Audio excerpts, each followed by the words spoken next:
দূর থেকে দেখলে মনে হয় লাউ বা কুমড়া ঝুলছে গাছে। কাছে গেলে দেখা মেলে নানা রঙের তরমুজের সমারোহ। বাগেরহাট জেলার ফকিরহাট উপজেলার ডগর মৌভ গ্রামের বিশ্বজিৎ তার মৎস্য ঘেরের পাড়ে এবার প্রথমবারের মতো তরমুজ চাষ করেন। চারদিকে লবণ পানির মধ্যে ভালো ফলন পেয়েছেন। খরচও তুলনামূলক কম হওয়ায় লাভবান হয়েছেন বিশ্বজিৎ। অন্যান্য ফসলের তুলনায় খরচ অনেকটাই কম, রোগবালাই কম এবং লাভ অনেকাংশে বেশি। ৬০ থেকে ৬৫ হাজার টাকা খরচ হয়েছে। আমার বিক্রি হতে পারে ২.৫ লক্ষ টাকা বিক্রি হতে পারে। আমরা পাইকারি বিক্রি করতেছি ২,০০০ টাকা মন। সপ্তাহে ২, ৪, ৫, ১০ খান ট্রাক লোড হবে এটা আশা করি। ভাবতেছি যে সামনের বছর ফার্স্টেই এই তরমুজের চাষ করব। মালটা তো অনেক অনেক চাহিদা আছে, খুব খাতে সুস্বাদু, খুব রসালো মিষ্টি জিনিস। উঁচু জমিতে তৃপ্তি, ফরমেলো, বিগ ফ্যামিলি ও ছক্কা নামের ৪ জাতের তরমুজ চাষে চাষিদের পরামর্শ দেওয়ায় বাম্পার ফলন হয়েছে বলে জানান এই কৃষি কর্মকর্তা।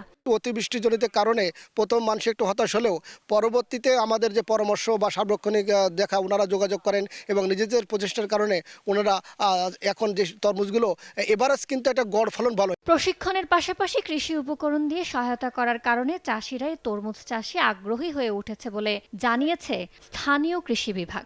যেহেতু ঘেরের পাড়ে এই মৌসুমে পানির কোনো চ্যালেঞ্জ নেই বা ঝুঁকি নেই, সেজন্য এটি মাছ চাষ হচ্ছে, পাশাপাশি এটি একটি উপরি পাওনা বা বাড়তি ইনকাম হিসেবে এই তরমুজটাও আবাদ হচ্ছে।